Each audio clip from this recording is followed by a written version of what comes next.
ചേലക്കരയിലെ ചെക്കന്മാരൊക്കെ ഇപ്പൊ ക്ലാസ് ആട്ടാ. അതിനൂതന ഹൈടെക് സാങ്കേതിക വിദ്യകളോടെ വൻ നഗരങ്ങളെ പോലും വെല്ലുന്ന സൗകര്യങ്ങളുമായി നമ്മുടെ ചേലക്കരയിൽ naturals beauty parlour, doctors tower, near bus stand, Chelakkara. കാർഷിക സമൃദ്ധി വിളിച്ചോതിക്കൊണ്ട് ഒരു കർഷക ദിനം കൂടി നമുക്കിടയിലേക്ക് കടന്നു വരികയാണ്. നാളെ ചിങ്ങം 1. മണ്ണിൽ പൊന്നുവിളയിക്കുന്ന കർഷകർക്കായൊരു ദിനം. കൃഷിയെ ജീവിതലഹരിയാക്കിയ ഒരു കർഷകനുണ്ട് പാലക്കാട് വാണിയംകുളത്ത്. ആ കർഷകന്റെ ജീവിത കാഴ്ചയിലേക്ക്.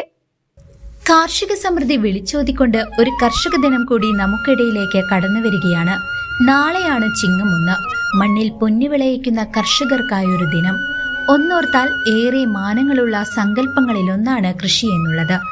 ചിലർക്കത് ഏക തൊഴിലാവാം, മറ്റു ചിലർക്ക് അതൊരു ബിസിനസ് മേഖലയാവാം, ചിലർക്കത് ഹോബിയുമൊക്കെയാണെങ്കിലും കൃഷിയെ ജീവിത ലഹരിയാക്കി കൊണ്ടു നടക്കുന്ന ഒരു കർഷകനുണ്ട് പാലക്കാട് വാണിയംകുളത്തിനടുത്ത് പനയൂർ എന്ന ഗ്രാമത്തിൽ. ആരാണ് ആ കർഷകനെന്നല്ലേ കണ്ടുവരാം.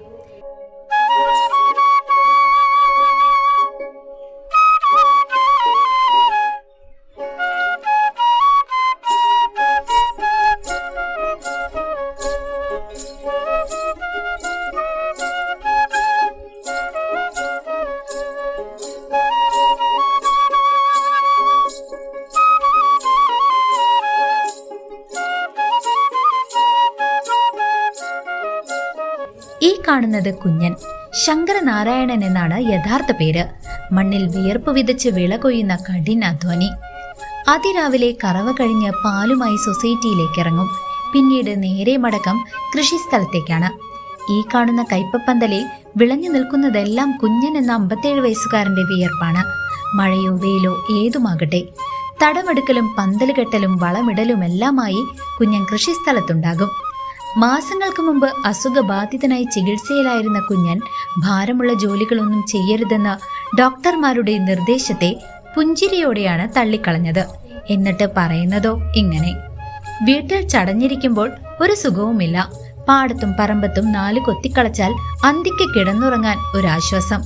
എന്നിട്ട് ഒരു പുഞ്ചിരിയും. ഗുരുതരമായ അസുഖം തന്നെ വേട്ടയാടിയപ്പോഴും കുഞ്ഞിന്റെ മനസ്സ് തോറ്റുകൊടുക്കാൻ തയ്യാറായിരുന്നില്ല. ആശുപത്രി കാലം ഒഴിച്ചാൽ കുഞ്ഞിന് പിന്നീട് വിശ്രമം ഉണ്ടായിട്ടുമില്ല. വിളഞ്ഞു നിൽക്കുന്ന പച്ചപ്പാണ് മനസ്സിന്റെയും ശരീരത്തിന്റെയും തണലെന്ന് കുഞ്ഞൻ പറയും. ഞാനൊരു 10-25 കൊല്ലം മുമ്പ് ഉള്ള പഴക്കമുള്ള ഒരു കൃഷിക്കാരനാണ് ഞാൻ ആരെയും ആശ്രയിക്കാതെയും ഒരു ബുദ്ധിമുട്ടിലും ആയി ഞാൻ കുറേ ദിവസം ആയി ആശുപത്രിയിൽ കിടന്നു.